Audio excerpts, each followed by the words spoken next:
Good morning, everyone. Welcome to SmartKnowledgeU Podcast number 4. Today's SmartKnowledgeU Podcast is brought to you by Audible.com, where you can download over 150,000 titles for your iPhone, Android, Kindle, and MP3 player. And you can also get a free audiobook download and 30-day free trial by visiting www.audibletrial.com/smartknowledgeu. So a tremendous audiobook to further explore the topic of today's podcast is More Damned Lies and Statistics, How Numbers Confuse Public Issues by Joel Best. And again, you can actually get this audiobook for free or any other audiobook of your choosing at audibletrial.com/smartknowledgeu. Okay, let's get started. In today's podcast, I'm going to discuss how mainstream news has morphed into state government propaganda all around the world, and then I'm going to connect the dots of how state-sponsored propaganda can influence people into making poor investment decisions about their future. So straight from their gold forecast for 2015, Scotia Makata says, quote, gold has now lost its safe haven appeal that supported it in the post-financial crisis period, end quote. And then they released this report when gold had just broke in below $1,180 an ounce, and they suggested as we head deeper into 2015 that gold was heading below $1,000 an ounce because they stated in their analysis that, quote, prices could have considerably further to fall, end quote.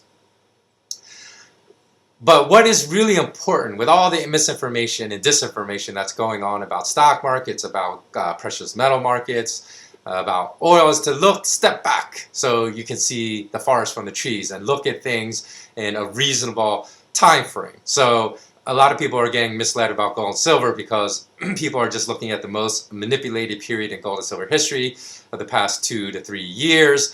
But had you purchased silver at its low of about $8.50 an ounce in 2008, which is not that long ago, just 7 years ago, and gold just about $700 back then, you'd be sitting on about 100% profits on silver and about 70% profits on gold. So not a bad return for 7 years. But had you actually gone back to the beginning of the bull, which was just 7 years prior to that, then you could have purchased silver at a low of $4 an ounce and gold at a low of $250 an ounce. So you would be sitting on a minimum of 300% profits on silver, even at its price today. And with gold, you'd be sitting on even a greater profit than 300%. So, of course, it's all about timing. But here's the thing I want to emphasize, that timing does not need to be perfect to still do reasonably well in the gold and silver markets, as I'll discuss our performance numbers in SmartKnowledgeU later in this podcast. But first, before I discuss the topic of financial propaganda, I think it's important to discuss how nearly all mainstream news today is pure propaganda, so you can make the links between mainstream news propaganda and financial news propaganda, because most people that I encounter today fail to recognize this. And if you're listening to this podcast on iTunes or SoundCloud, please find this podcast on our SmartKnowledgeU YouTube channel and check out the many references I'm going to put in the video description, because I'll put a grip of references there that you can check out to confirm the information in this podcast. Because remember that I always stress, never believe anything I say, even if you found everything I've said in the past to be truthful. The way to really come to the truth is to always do your own research and come to your own conclusions, because then you're going to much more strongly believe the conclusions of your own research versus anything any other pundit or expert or even so-called expert says. So let's look at why there's far more propaganda than truth in mainstream journalism today, and how this relates to financial news and reporting as well. And again, bear with me through this podcast because it will pay off, because this is all connected. Okay. Today, news is more about entertainment, telling white lies, trying to attract advertising dollars and clicks, much more so rather than honesty and integrity. The perfect example that we can use to illuminate this point was the Rolling Stone magazine article about the University of Virginia rape case. For those that are not familiar with the story, Sabrina Rubin Erdely. I'm not sure if I'm pronouncing her last name right, Erdely. She's a writer for Rolling Stone magazine, and she called a rape victim at UVA to inquire about the prevalence of rape on U.S. college campuses. That victim told Erdely about another girl, a girl Erdely called Jackie, that she had met and that had claimed she had been gang raped at a University of Virginia fraternity party. So Erdely contacted Jackie, and Jackie said, quote, "I'd definitely be interested in sharing my story," end quote. Jackie went on to say that 7 men raped her, all under the instruction of a lifeguard. However, Jackie proved to be a difficult source for the Rolling Stone reporter, and she often disappeared for days, didn't return Erdely's calls, texts, emails, asking her questions about her gang rape, and her source refused to provide the name of the lifeguard that had allegedly overseen the entire gang rape. So Erdely and her editors at Rolling Stone magazine said they believed Jackie because Jackie had repeatedly corrected them during their interviews about incorrect details of the rape and had been incredibly detailed about the alleged rape, even providing the exact time she had entered the room and where she was raped and so forth.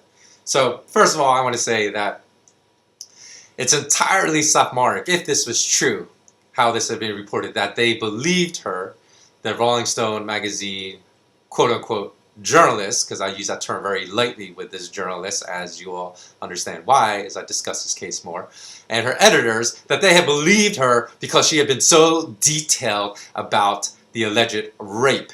Because, first of all, this is really common knowledge to a lot of people that liars are known to make up incredible and fabricate incredible amounts of detail about a story to make the story look more credible. And they often spend hours memorizing and rehearsing the story so that even when others question them repeatedly about their lie, that the story will check out. So for the journalists at Rolling Stone magazine or editors not to know this seems to be really difficult to understand. And secondly, even I know, I'm not even a journalist, I know one methodology that could have been used to blow the girl that was making the alleged rape claims, blow her lies right out of the water right off the bat. Because an easy way to determine if someone is lying to you when they tell you an extremely detailed, step-by-step account of some story is to immediately ask them when they're finished telling that story to repeat their whole extremely detailed story backwards. And then you just record that story as they tell it backwards. Because for people telling the truth, this is not a hard task, because they merely have to recall what actually happened to them in reverse. However, people telling lies almost always screw up at some point and telling their meticulously detailed lie in reverse, because liars almost never bother memorizing their lie backwards. They spend an incredible amount of time memorizing their lies as they want to tell it in their chronological timeline that it happened, as they fabricate their lie, but they don't bother to memorize their lie backwards, so they will often screw up and then they are lying. But secondly, even beyond that simple way means which the Rolling Stone journalists and their editors could have utilized to determine this girl was lying right off the bat, was that the Columbia University School of Journalism conducted their own study about how Erdely could have gotten a story of such gravity so wrong, especially in light of how, the severe consequences to the accused members, of the accused fraternity members that committed the alleged gang rape, of going to press and publishing the story as fact and truth. And in their study, basically, the Columbia University School of Journalism concluded that the greatest fault of Erdely is that she only had one source, which again is remarkable to me. So again, Erdely's only source was Jackie for the entire story, and she never bothered to confirm any of Erdely's story with second, third, and fourth sources, as is customary to any type of journalism and journalistic integrity. So, of course, when Columbia's report came out, other journalists jumped all over Erdely and Rolling Stone's editors for a severe breach of journalistic integrity. But here is the irony and extreme hypocrisy of these other journalists' critiques. Because if any of these journalists that criticized Early for her faulty, lack of integrity reporting has reported on any major political event, like the downing of Malaysian flight MH17. So say they're one of these journalists that reported on the downing of Malaysian flight MH17, and they reported that the Russian military downed the aircraft with a surface-to-air missile, or let's think of other high-profile political events. If they ever reported, say, on the Oklahoma City bombing in America, or about 9/11, let's say that airplanes brought the Twin Towers down. If they ever reported about the conflict in Ukraine, Yemen, Syria, war in Iraq, Afghanistan, Saudi Arabia. And each time they reported on these news events, if they merely passed on as news and fact and truth what a State Department spokesman told them was the truth about the event, then they committed the exact same severe breach of journalistic integrity as Rolling Stone's Early.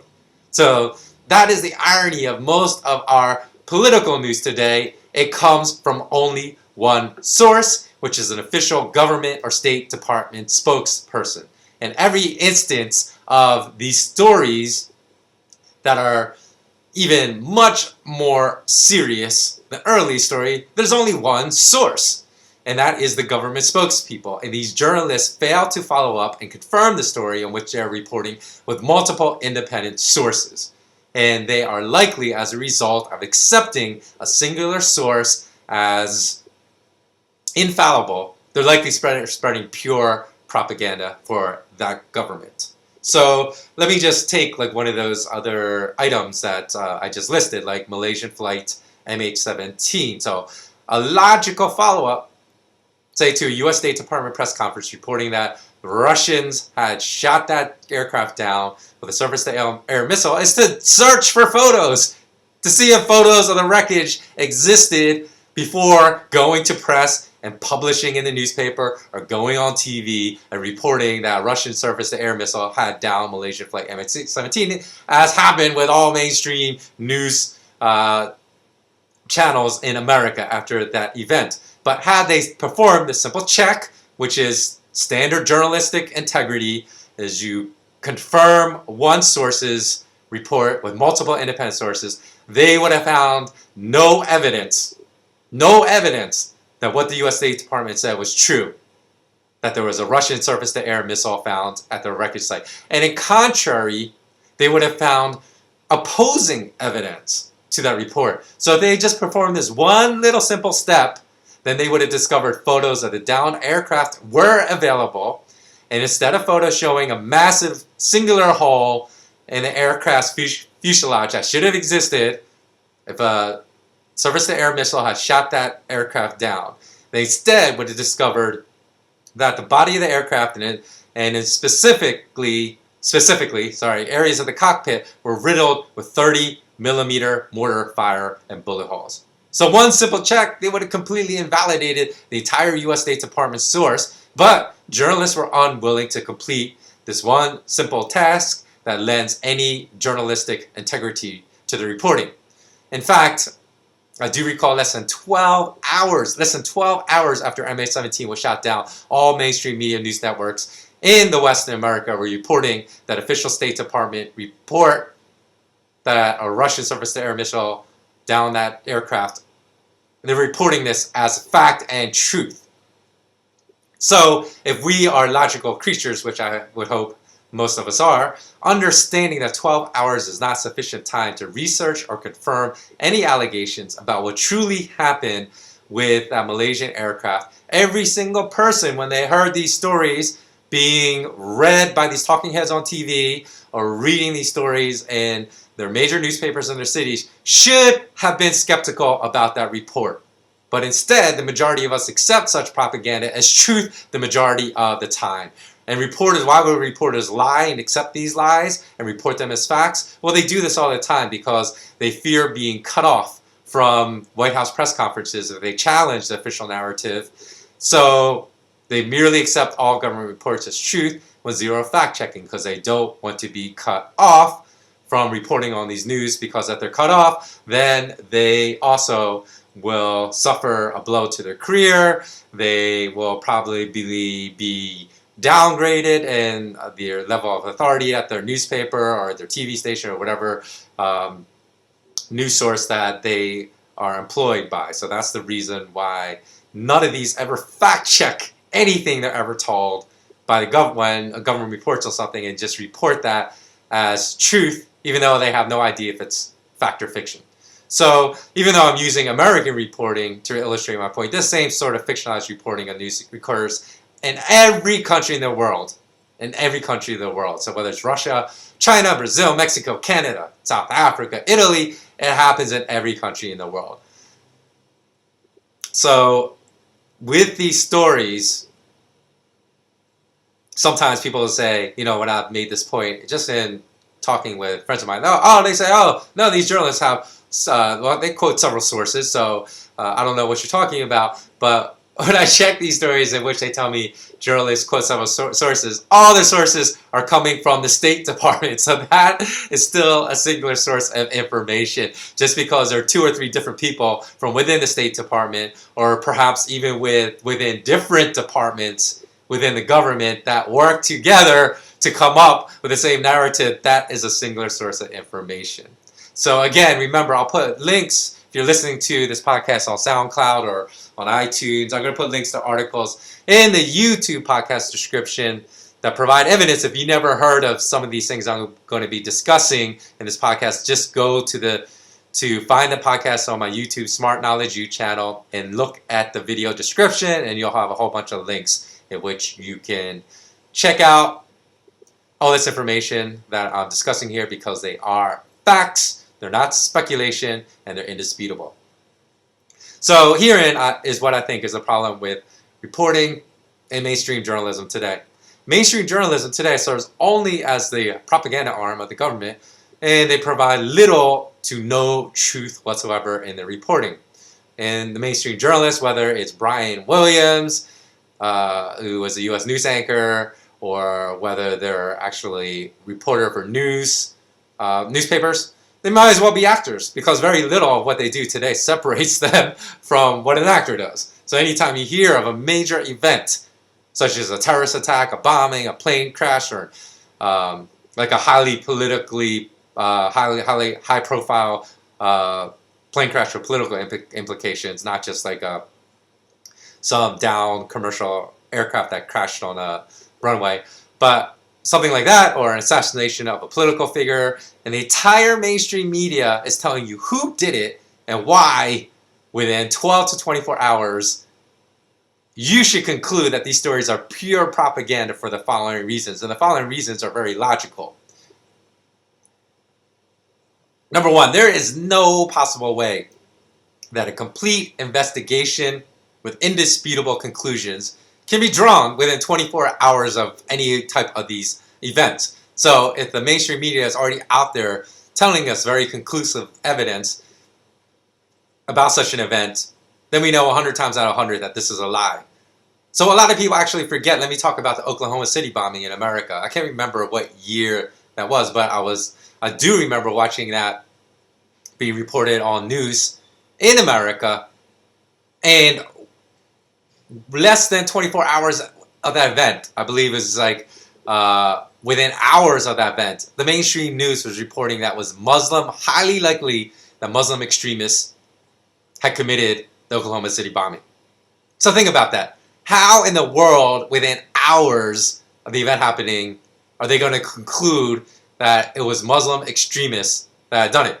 Now, I guarantee you this, although, this is speculation on my part, so maybe I shouldn't say I guarantee you. But I would say I strongly believe, had an Oklahoma State trooper not caught the actual American that committed the Oklahoma City bombing, that every single person today, if that narrative had been allowed to persist without the actual person that committed that bombing, who was an American, being caught, that every American today would have believed today that Muslim extremists had committed that act. And I also believe that we would have gone into war with Iraq, Afghanistan much sooner than 9/11.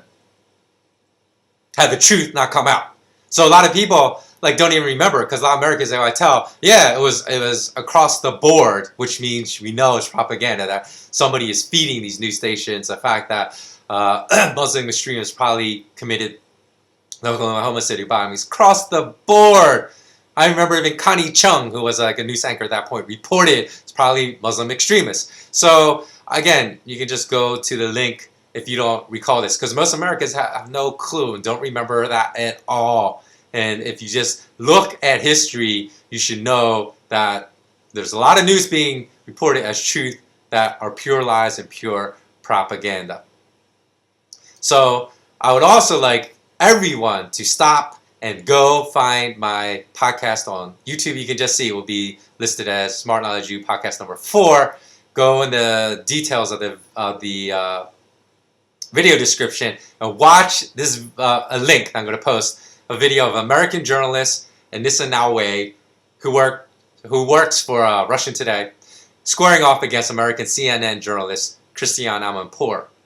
So they basically are arguing over political events and the political reporting of Russian Today. And Amanpour, she doesn't waste any time. She goes right into her narrative that she's tried to sell, that everything produced by Russian Today is propaganda for the Kremlin and not fact. And she begins the dialogue with Anissa Naouai by accusing Naouai of being a vessel, propaganda vessel for her president, Vladimir Putin. And Anissa, this is amazing to me because, I don't respect Cristiane Amanpour at all, because I know she's reported a lot of lies in the past, because I've fact-checked a lot of things she's reported in the past and have determined them to be lies and propaganda for the U.S. State Department. But it's amazing because she is highly respected by a lot of Americans as this credible journalist. It's amazing that she has not even done her fact-checking on Anissa Naouai, because as soon as she accuses Naouai of being a propaganda vessel for her president, Vladimir Putin, Naouai immediately corrects Amanpour by stating she is an American citizen, she's not a Russian, as Amanpour had, I guess basically it just assumed that she was Russian because she works for Russia Today. And she tells Amanpour, first of all, Putin is not my president because I'm an American citizen. And then secondly, when Amanpour correctly, this time Amanpour got her facts right, she correctly points out that RT, which stands for Russian Today, reported an incident as fact that was later proven to be incorrect as proof that RT is just a propaganda arm for the Kremlin.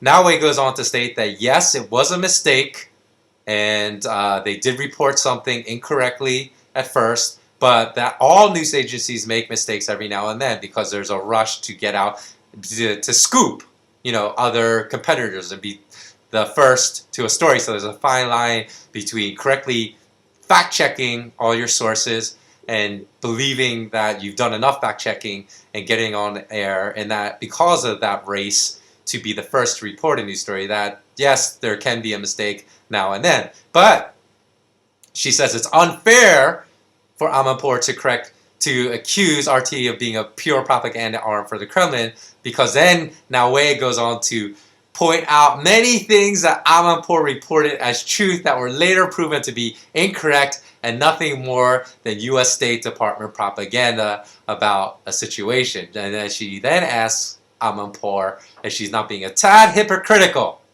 because Amanpour repeatedly just reports the U.S. State Department perspective as fact and refuses to challenge the U.S. State Department perspective on many events that Amanpour personally reports on.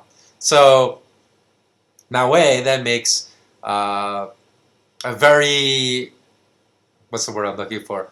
A very reasonable challenge of Amanpour. It says, does this not make you a propaganda vessel for your government because of your utter failure to fact-check the State Department's narrative on multiple occasions in your own reporting? So what's really interesting is the link I actually posted in my video description is the uncensored dialogue that occurred between Anissa Naouai and Cristiane Amanpour. CNN, on the other hand, when they aired the exchange between Amanpour and Naouai, censored all of Naouai's commentary and deleted it all. That exposed Amanpour as nothing but a U.S. State Department puppet. So I will post a link to the full uncensored exchange between these two journalists on my YouTube podcast. So I highly recommend that if you have any desire to learn the truth about reporting, mainstream reporting today, that you watch this segment, because it will really open your eyes if you don't know or you doubt or are skeptical of any of the things I'm telling you. And the reason I discussed that dialogue at length is not to say that Russia Today doesn't produce any propaganda for the Kremlin. I'm sure they do. But just as every mainstream news station, whether it's in Brazil, Mexico, Canada, America, they all are propaganda arms for their government. So it's ridiculous, because when you go click on that link and watch that dialogue, also please read the comments below that video, because I think you will be amazed, especially if you're not American, you will be amazed at how many Americans will write something like, yeah, I'm going to believe anything that's ever said on Russia Today. So they are basically saying that they believe that their news that comes from mainstream news sources is the truth, and there could never be any propaganda that is being told to them, whereas every other country in the world, their news is just propaganda. And that's a completely naive way of looking at things if you're willing just to have an open mind, number one, and then do a little research, because like I said, do your own research into the things I'm saying here, and I think you will find out that perhaps if you are skeptical of what I'm saying, that your belief system needs to be readjusted and tweaked just a little bit. So the huge takeaway point to learn from, I think, this exposition is that nationalism has caused many of us to be exactly like the people Colonel Jessup described as existing in that movie A Few Good Men, when he said that we can't handle the truth. It's true, even when it's presented to us. Many of us are not perceptive enough to accept the truth. So in Jack Nicholson's famous speech, where he played the character Colonel Jessup, and he was in court with, can't remember what Tom Cruise is, but Tom Cruise played like a Navy lawyer.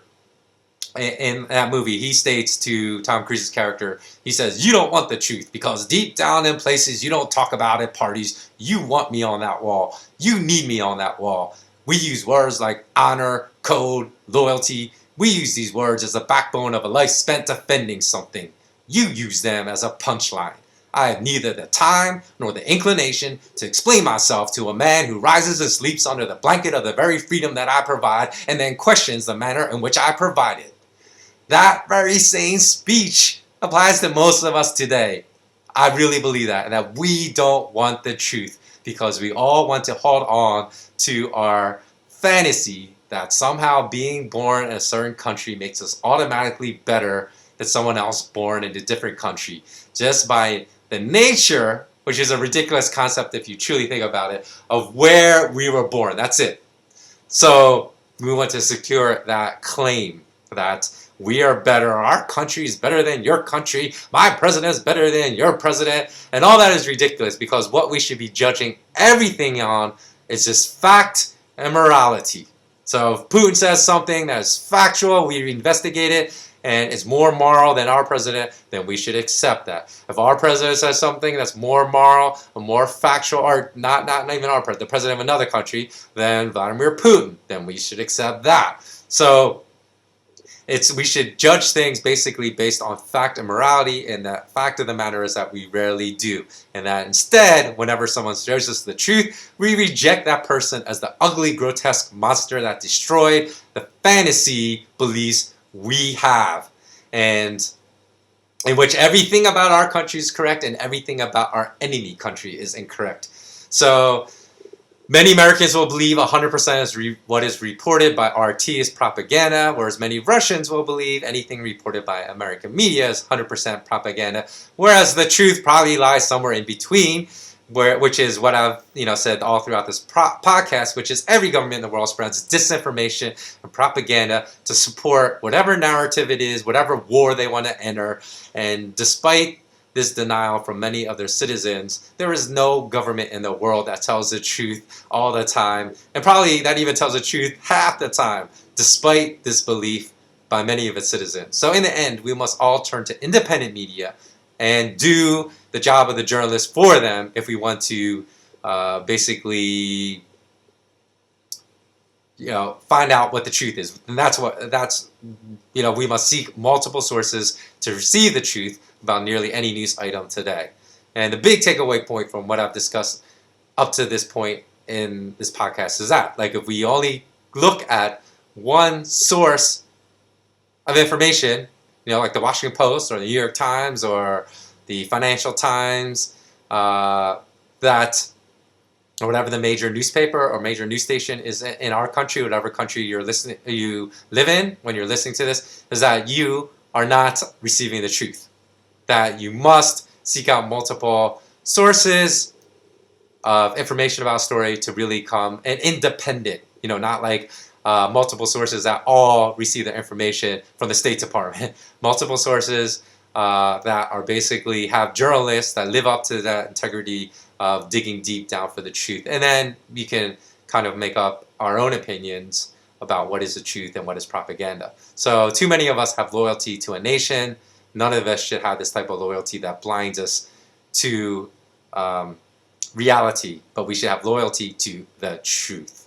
So once we find, I think, a consistent news source that we find is reliable, whether we live, no matter what country we live in, if we find that source to be in Russia, if we find that source to be in Brazil, if we find that source to be in Mexico, or in South Africa, or in Italy, or in France, or in Germany, or in Holland, then we should consistently embrace these news sources. Now, we shouldn't consistently embrace these news sources blindly. We should still follow up these stories with independent sources from other news distribution channels, but we should make certain to follow these news sources more carefully.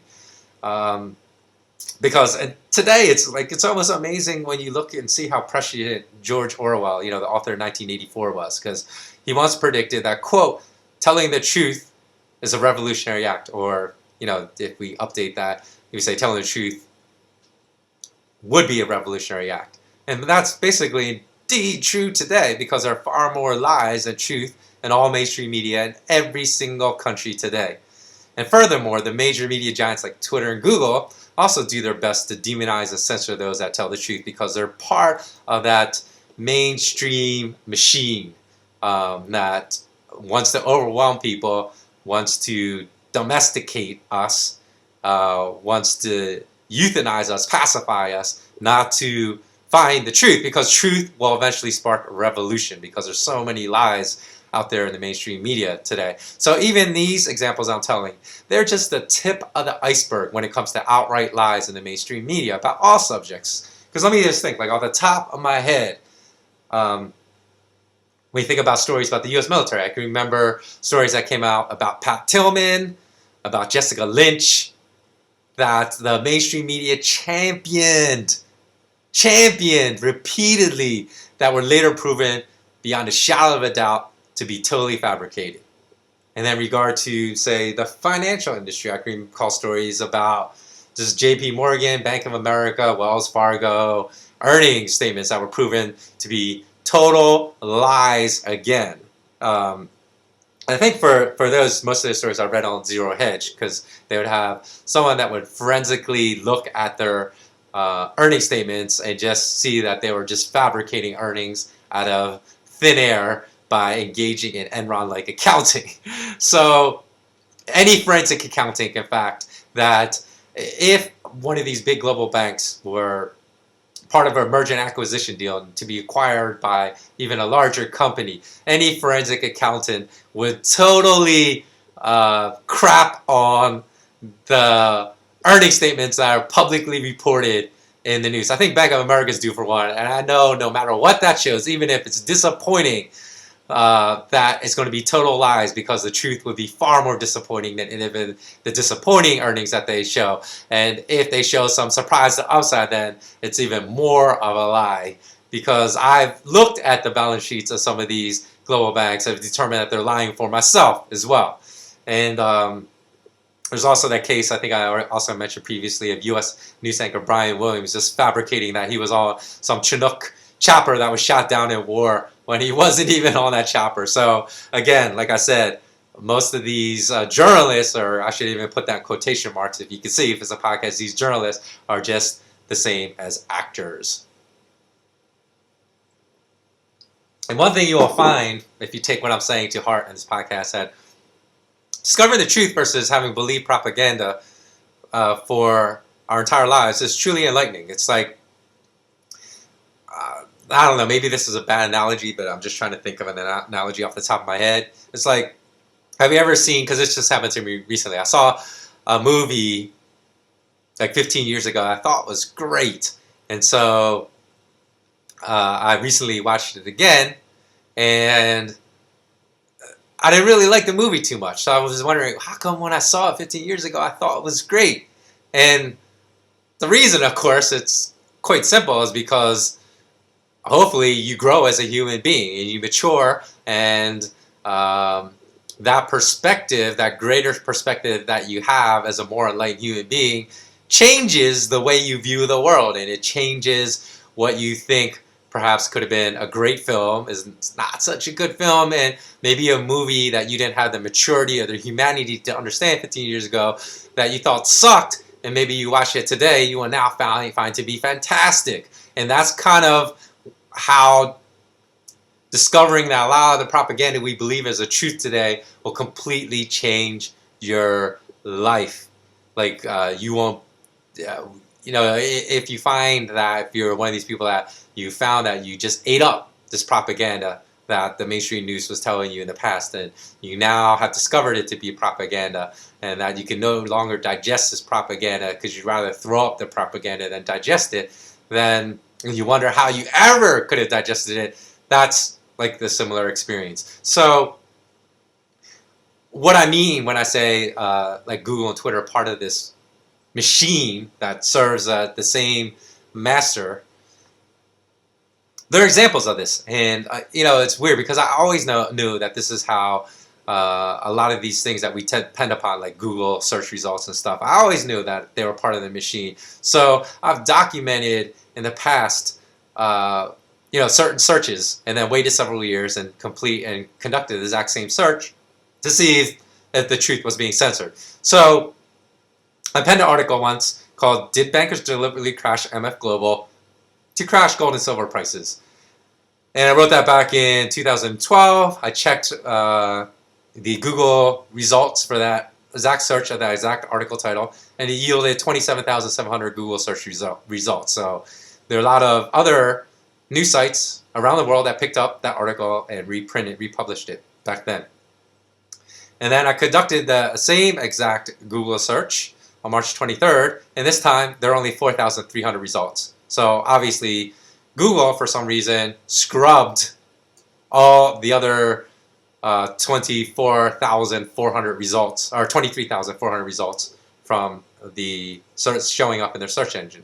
So it's just not me. Some people say, "Oh, are you sure?" Of course I'm sure, because I documented it, so I know exactly these are the exact figures I'm giving you. I know that they're factual and they're correct. But I also conducted a lot of other searches. So on December 20th, 2011, at the height of the backlash against global banks' criminal activities, I conducted a lot of search for banks, the bank name, and then following that, crimes. So for example, I conducted a search of Citigroup, crimes. On December 20th, 2011, that search yielded, get this, a whopping 37,700,000 Google search results. So I'm not lying, it yielded 37,700,000 Google search results. And that's just back at the end of 2011. So close to 2012. I conducted the exact same search just 3 years later, a little over 3 years, March 23rd, 2015. And this time, the search for Citigroup, crimes, yielded a mere 536,000 results, so just 500,000. So basically 3 years, Google had purged nearly 37,200,000 results of articles that pertain to their criminal activities from the World Wide Web. So I know Google, I'm not sure if Citibank paid Google to do this, because I know Google has a service now where you can pay them to purge certain searches of information about yourself or your company that you don't like. So I imagine Citigroup actually spent money to purge all these results from the internet. But in essence, by Google allowing this and agreeing to this and even offering these services, that is why they're part of the machine, because they are basically censoring truth from the internet. So with Twitter as well, I subscribe to services that tell me how many people unfollow me and how many new followers I receive each week.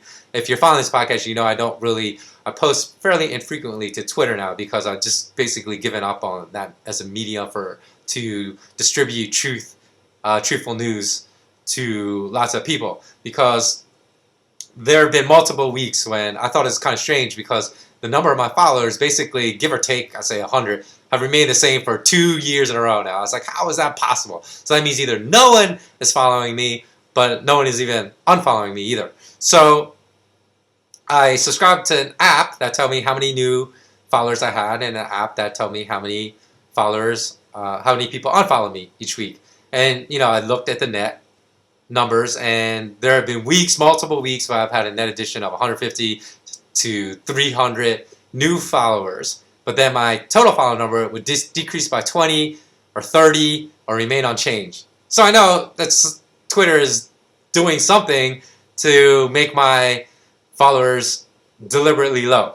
So that's why I really don't use Twitter that much anymore, because I believe there are better ways of getting out information, including this podcast, where I could talk more in length and in detail rather than just putting out a really abbreviated tweet that I can't explain what is really going on. So I believe that this culture of mainstream news propaganda is the single most damaging thing to our ability to grasp the truth about anything today. So recently, the Japanese government admitted to 100% fabricating stories in which the mainstream media in Japan bombarded the public with at the end of last year, saying there were rising wages in Japan, and that was a sign that Abenomics was working. If you don't know, Abe is the Prime Minister of Japan, so just like they would say there's Reaganomics with President Reagan in America, they call his particular style of destructive QE Abenomics. So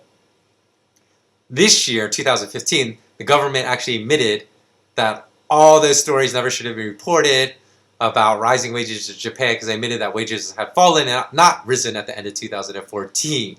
So what's really amazing about this story is that, of course, no one really sees those retractions. All they see is that, there are rising wages in Japan at the end of 2014, so the economy is recovering, blah, blah, blah, blah, blah. But in the early 1970s, the Japanese government reported inflation rates ranging anywhere from 5% to 23% a year in Japan.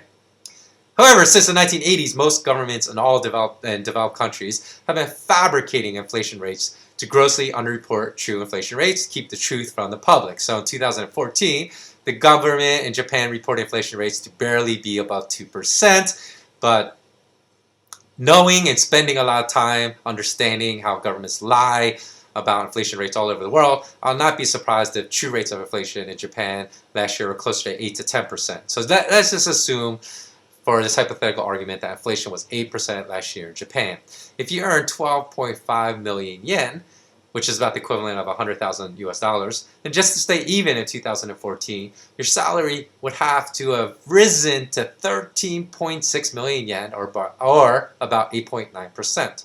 So in reality, just to stay even and not to have your standard of living decrease, your wage would have to rise by 8.9%. But in the media in Japan, this is really ironic. They were hailing wage increases of just 0.2 to 0.4% as proof that quantitative easing was working in Japan to stimulate real economic growth. When in reality, as I just explained to you, anything less than 8.9% wage growth in 2014 wasn't even keeping you even. So even if they had 5% wage increase, that was not enough to just keep you even, and you would have a worse standard of living than the prior year. So, but not to mention, even the reality was that wages were declining at the end of 2014. So that decline would lead to, if you factor in inflation, a much worse standard of living. So in America, we often hear of job growth as well. Actually, I should say as well, because in Japan they were saying there was wage increases. But we often hear job growth in America as proof the economy is recovering. In fact, Obama always goes on national TV, proudly states how many new jobs he has created. But statistics can be used to support any lie you want, and that's in fact why I recommended that audio book about the lies of statistics, just to see how statistics can be used to grossly subvert the truth and reality and to fake people out from understanding the truth. So let's imagine that there are two jobs that pay $150,000 a year. These two good jobs are lost. 4 new part-time jobs that pay $15,000 a year are created. You know how the U.S. government would report that? They would report it as progress, because we lost 2 jobs, but 4 new jobs were created, and thus we have a net of 2 new jobs being created. So that is progress. Even though the jobs that were sustaining people at a good quality of life were lost, and jobs were created that only pay $15,000 a year, that don't offer full-time work, and that basically relegate people to subsistence living, where they can barely pay the rent, barely have enough food to eat, and are stressed out all the time for lack of income, where the 2 jobs are added to the economy. So this is a prime example of stats can be used to cover up reality and to produce lies about what's going on. And in fact, these are exactly the stats that Obama would refer to, that bankers refer to as job growth in America, because all the good, full-time, high-paying jobs in America were being lost and replaced with low-paying, part-time jobs. And the president and the bankers will go on TV and saying, oh, the economy is recovering, and look at the great job we are doing.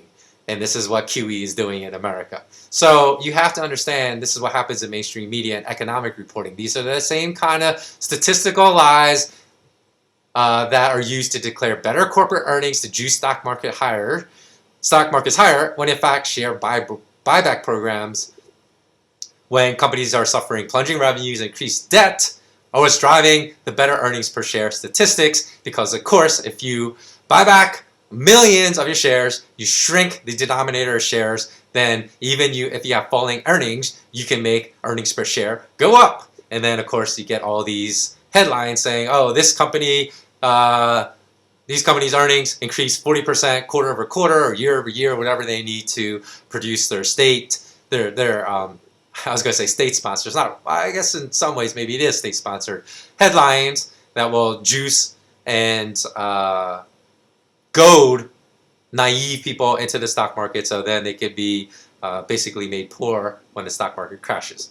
So this is the problem. Nearly all financial news is comprised of lies and more lies to cover up the previous lies. So much so that I am shocked when I actually meet anyone that actually understands that this is what's going on, and they can see through the rampant pile of doo-doo being produced by the mainstream financial news media. So let's consider how these financial lies have affected people's interest in gold and silver. Because I said I was going to connect the dots of all these lies in mainstream news and financial news to the disinterest in gold and silver at the current time. So let's first review some facts. Deutsche Bank recently announced that they may be closing millions and millions of the retail bank accounts because of the fact they no longer need deposit money from customers for their risky speculations, because they can receive virtually interest-free money from central bankers to speculate.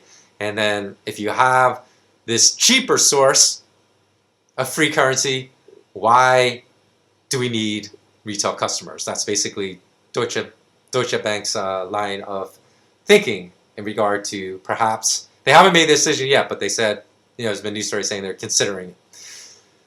Now, we look all across the world. This is happening all across the world. Australia New Zealand Bank, better known as ANZ, I've seen advertisements in the past year in 2014 where they proudly advertise, they're advertising this 0.00 interest rates on many different currency bank accounts. So they're, advertising on the British pound, Japanese yen, the US dollar, the euro. So they're saying all these different types of global currencies that, hey, you can park your money here and we will give you 0.00% interest rate. So you think, why in the world would they be advertising 0.00% interest rates? Because many of the competitors are now charging their customers to keep their money at the bank. So they say, hey, this is better. We don't give you anything, but at least we don't charge you.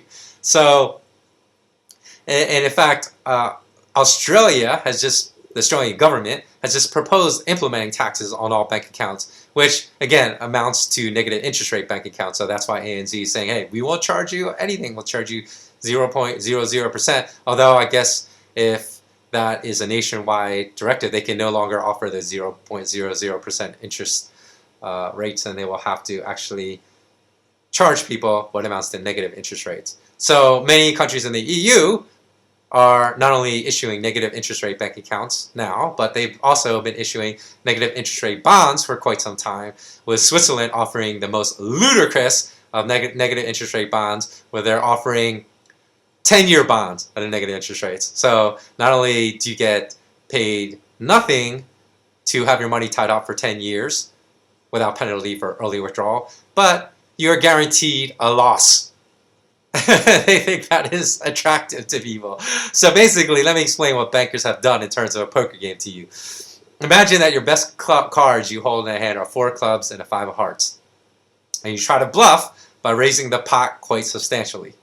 However, much to your chagrin, your bluff fails and someone raises you because they suspect you are bluffing. So instead of folding and cutting your losses like an intelligent person, you double down on your bluff and you go all in on a hand in which you know you have nothing. And the hand that holds nothing are these global bankers, because I've basically described exactly what the bankers have done.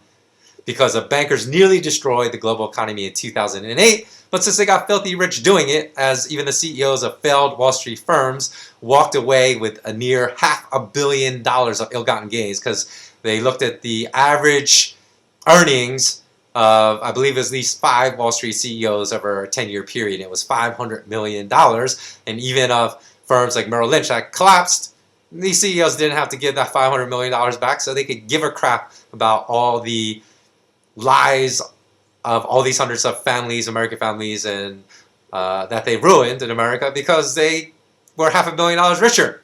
And so they cared nothing about being called on their bluff in 2008 when the global banking system almost failed. And because we didn't call them on their bluff, we didn't cause these banks to basically break up and take responsibility for their own actions, but instead we gave our tax money, our $700 billion, we allowed the Fed Reserve to print $29 trillion out of thin air and give it to these banks all out of basically all around the world to keep them from failing when we should allow them to fail. We could be rebuilding today. But because they learned they could become filthy rich from their crimes, they double down on their bets and are doing the exact same thing that caused 2008, but to an even greater, more severe degree as we stand here in 2015.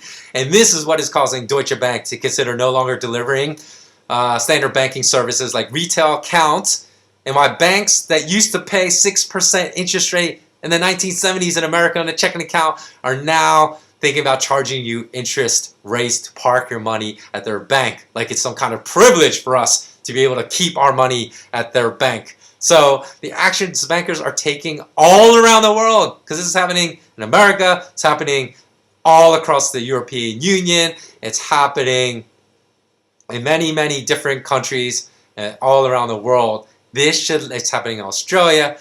This should lay out to you huge red flags to inform you that something is incredibly wrong with the global banking system right now, even if you don't understand the intricacies of what is really wrong with the banking system. Just the facts of what I've explained to you in the last 5 minutes should let you know that the global banking system is incredibly fragile right now. But amazingly, very few people even see that there's a problem today. And in fact, remember I began this podcast by telling you that Scotia Makata stated, quote, gold has now lost its safe haven appeal, end quote. From what I just told you, you should understand that gold should have the highest safe haven appeal ever in any of our lifetimes. I don't even care if you're 103 listening to this. It should have the highest safe haven appeal at any point in any of our lives. But if you go to any gold and silver website today and read the comments from articles today, you will understand how successful the banker and state-sponsored propaganda has been. And the majority of people, sorry, just collecting my thoughts here, still believe Scotia Makata bankers when it comes to gold and silver. They'll still believe like it's Harry Dent's a joke. Because last year he said gold was going to collapse to $700 in 2014. Now in 2015, because that didn't happen, I see that all he did was change the year. He said gold is going to collapse to $700 in 2015. So why is he still credible? Why is he still like all over U.S. mainstream media news being interviewed for his great insights when he said gold was going to go to $700 last year? And it basically closed at 1,200. So he was off by whatever, 500 divided by 700. 70%, is that roughly? He's off by 70% of his forecast. But he's still a global expert and some kind of great seer of where the markets are going. But I understand a lot of people, rightfully so, will say, oh, well, there's people in the gold arena like that too. But I, for one, have always said that no one should ever listen to anyone that says, oh, gold's going to 10,000 by 2017 or gold's going to, 5,000 by 2014 in the past, that they made, these types of predictions, because no one can possibly know that. You know that. You know that the chance is like 1 in a quadrillion that people will be right on the price and the timing. So why even believe it? Just know that, okay, you shouldn't listen to that part, but it doesn't mean everything this person is saying may be wrong. But just, don't give any credibility to predictions like that. And I always say, in fact, I hate when people that have a lot of good things to say in the gold arena will say stuff like that, because it does, admittedly, it does take away from their credibility. And I am on the side that they shouldn't say things like that. But then again, you should also be smart, or we as a people should be smart enough to know not to really pay any attention to predictions like that, because basically I think that news articles will just write these highly I don't know, what do you want to call them, like not highly speculative or these wild headlines just to get attention, just so people click through and they could get advertising dollars. Okay, so when I go to, let me just go online right now and just go to some gold and silver websites I know about. Okay, I'm going to read some comments I'm scrolling through right now regarding below articles that just saying gold and silver are low valuations right now. Okay, here's one. Quote, if and when the bottom is in, we would like confirmation from a real source like Jim Rogers. Okay, I'm not going to name any people either, because I don't really read a lot of other gold and silver analysts. I don't know if what they said in the past is wrong or have been right. So this person under this article name says, when has so-and-so ever been correct? End quote.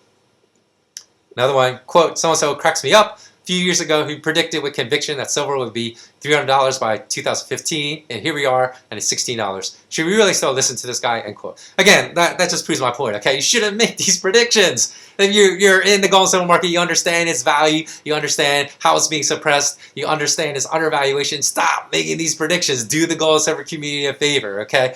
Because it's 100% losing proposition. It's 100% losing proposition, because I said that the chance that you're going to be right is so minuscule that you shouldn't be making these predictions. There's no harm in saying that gold and silver are really undervalued and they'll go up, but you don't know when like a big global bank in, say, Germany is going to collapse and force gold and silver prices higher. You don't know when the BRIC nations are going to take action to support the gold and silver price, so you should stop making these predictions. So with commodity prices being so manipulated these days, the chances of ever being correct on both price and date and timing is probably less than 1 in a million. So there's no gain to be had from making these predictions. It's better, though this is what there is gain from doing, to identify a trend be confident, do enough research to know that trend is going to be correct, and then invest based upon your understanding of that trend and go hard. Go hard meaning invest largely based upon your understanding of that trend. So as apparent right now, just from the brief exercise I did, the anecdotal information available on the internet demonstrates that sentiment around gold and silver have been as low as it's been in a decade, even when the bankers crashed it back in 2008. I would say maybe it's even lower, but it should be very high at the present time. Of course, as I'm based in Asia, I see a polar opposite view of gold. People here don't mind averaging in and buying gold every few months. So they don't mind if they bought a little bit of gold at 1,400, then it goes down to 1,200, and they buy some more because they believe gold will be firmly higher. Like I said, they have identified a trend, understand it, and they're sticking with it. So, like I said, there's no effort here to time the exact bottom for gold because they believe it's unnecessary. But as long as they believe it's close to a bottom, they're buying at a reasonably good price, then that's good enough for people to buy in Asia. So, of course, the fact that bankers have kept gold and silver spot prices floundering for 3 years now definitely contributes to this unrealistic pessimism regarding precious metals at the current time. Because I just discovered from banker actions, remember I said never listen to the words, but look at their actions. From their actions of these negative interest rate accounts are offering negative interest rate bonds. Switzerland's offering a 10-year negative interest rate bond.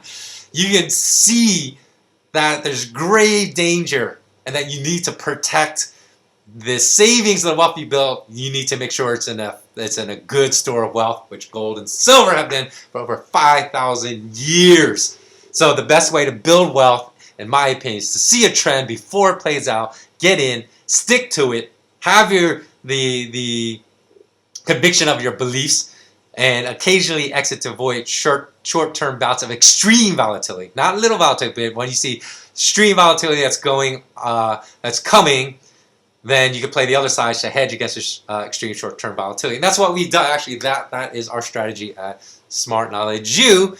And that's kept us positive year to date for this year as well. So regarding the question I hear the most, which is the following: well, bankers could keep gold and silver prices floundering for 3 years. Why can't they do it for 3 more years? Maybe there's a better place to park my money.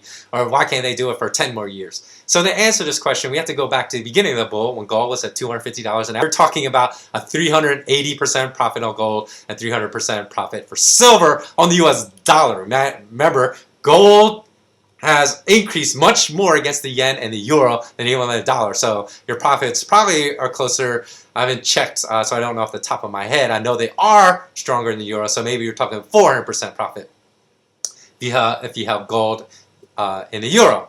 So unfortunately, today's Twitter sphere and buying world and short attention span or no attention span, everyone wants 300% gains in 3 days, and investing has never worked that way. If you've studied investment history and the people that have made the largest gains, they have always been made by identifying a trend before everyone else and then committing a significant amount of your capital as bet, not having the conviction and knowing that you're going to be right to commit a significant amount of capital and seeing it through, and not being wishy-washy and exiting and never going back every time that the trade doesn't go your way. So it's even been reported that even John Paulson, who made $4 billion off of betting against the subprime housing market in the U.S., that a good friend of his said, quote, someone from more of a trading background would have blown the trade out and cut his losses, end quote. So, and what he was referring to was in the first year of his bet, Paulson actually lost money. And the investor asked him if it was time to completely get out, cut your losses. You know, Paulson answered, no. He said, quote, I'm adding to it, end quote. A friend of Paulson's also said that, again, just to reiterate that point, that other people of less conviction, of less understanding of what the trend was, would have cut their losses, gotten out, and locked in a loss and never made any money. Remember, Paulson made $4 billion. That's not the money the fund made. That's his take. His take of the share was $4 billion, his personal take. So I see the gold and silver markets exactly the same way today. All the data points to indisputable trend of continuing high prices in future years. And all that you need to gain from this trend and to profit like Paulson did is to have patience, have nimbleness during extremely volatile times, and you will reap the benefits of understanding this trend. So as I said in the beginning of this, I'll even discuss some of the numbers. So since I launched my CIO newsletter, Crisis Investment Opportunities newsletter, in 2007, I actually returned a positive nominal yield in 2008 when U.S. markets and U.K. markets crashed by over 30 and 40%.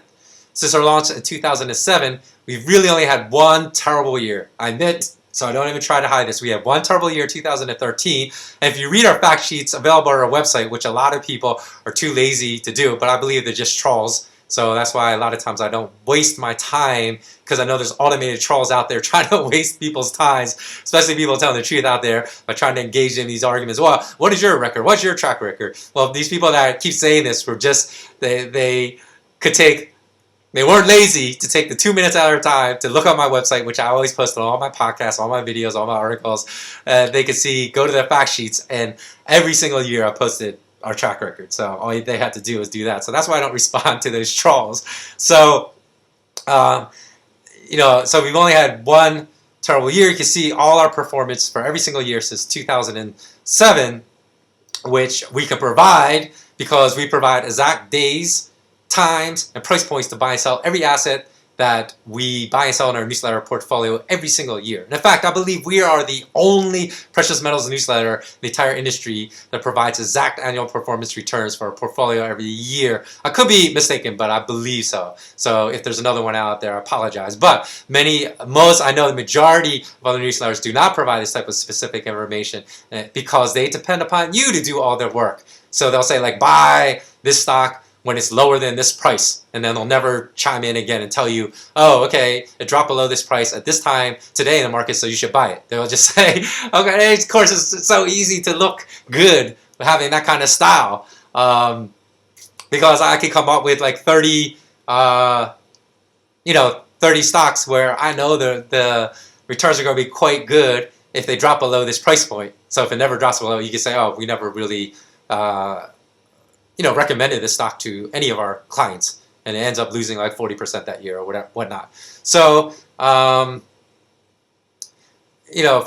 our CIO newsletter, we provide all the exact returns. So even including our one terrible year, 2013, and I don't really want to go to it in great detail in this podcast why 2013 was a terrible year, but all I want to say is we explain it in our fact sheet. So if you look at our Crisis Investment Opportunities fact sheet, but it had to do with, I guess, I'll just come out and say it was my stupidity in believing a lot of the JP Morgan data that they're providing in the commodities market. So, I mean, I always knew JP Morgan bankers were liars. I knew they wouldn't provide stuff that was factual, but what my mistake was, I used it as a proxy for maybe being an approximation of what they're doing, but it turned out it was completely false, and the SEC even sued them for, they said, reporting lies hundreds of times about their commodity positions, and that's why I was so wrong in 2013, but it's something I learned from, and basically have great confidence it will never happen again. So even including that terrible year, because if you wipe that out, I'm absolutely slaughtering the performance of the S&P 500. But even then, including that terrible year, including what they say is a 3-year bear market in gold and silver prices, since our launch in 2007 up until April 1st, 2015, we're outperforming the Philadelphia Gold and Silver Index by over 100%, by over 113%, and even the S&P 500 by over 26.3% over this time. So even then, we're still outperforming. And in the next few years, I think gold and silver is going to make a great comeback, and the U.S. stock market is super bubbly. So I think that performance will be even better for the next 6 or 7 years, outperformance of the U.S. stock markets and all other Western stock markets. So this may surprise you, because many people believe that gold and silver has been a dead end. And that they believe the U.S. stock markets have been absolutely slaughtering the performance in gold and silver over this time period. Because think about it, we launched in 2007, it's only 8 years. That's a more realistic time period of looking at true performance. And we've been significantly outperforming the S&P 500 over that time. And from the information in this podcast, you can see that I believe we will very, very significantly perform the S&P 500 in the next 5 to 7 years again as well. So just remember, if you exhibit patience, your patience will be rewarded. Remember when John Paulson had big enough losses on a subprime bet that caused some of his clients to phone in their concerns to him about getting out. Paulson knew because he had done his research, just like if you don't believe in the propaganda, this is how you connect the dots of the mainstream financial news, and you do your research, you understand that you have to buy physical gold. Now, I'm not talking about paper gold. Paper gold is rubbish and garbage. You have to buy physical gold, physical silver, have the conviction to stay in that. Know that you'll be right, just as Paulson, in fact, told his wife that these losses would turn into massive gains, and he said, quote, "It's just a matter of waiting," end quote, before he would be right. And people always want to know how long they'll have to wait. Could gold sell prices dump again in the future? This year, 2015, before they finally begin what I know will be a long price trend higher. Of course, this is always possible. And that's why I reassess the gold and silver markets, not every month, not every week, but every single day, to keep those that subscribe to my services on track. And we know we will need to stay nimble while not losing sight of the big trend of where it will eventually head. So that's it for today. Hopefully some of this information helped you out. Please share this information with anyone, even if you don't believe in gold and silver. If you found the other information to be helpful, just about the propaganda of the massive propaganda that's just basically taking over mainstream news today. If you found that to be really helpful, please pass it on, because let your friend do their own, his or her own research and come to their own conclusions and figure out if I am right about that. You will definitely need to convert just a lot of your savings into physical gold if you don't want to be bankrupted by these bankers' currency wars in the coming years ahead. So please do pass it on if you found anything anything valuable, because we want to spread the truth as much as possible out there, because we have to start taking personal responsibility for our actions. We can't start thinking that our salvation will come in the next election through some other type of prime minister or president that will just turn out to be blowing hot air up everyone's what. I don't think change can come from within the system. It has to come from outside the system, which is us. So we have to take personal responsibility for our actions, and part of that includes spreading the truth to as many people as possible. So have a great day. Remember, stay intensely curious, as curiosity is your best bet to uncovering truth and all geopolitical and financial news. So long. Until next time.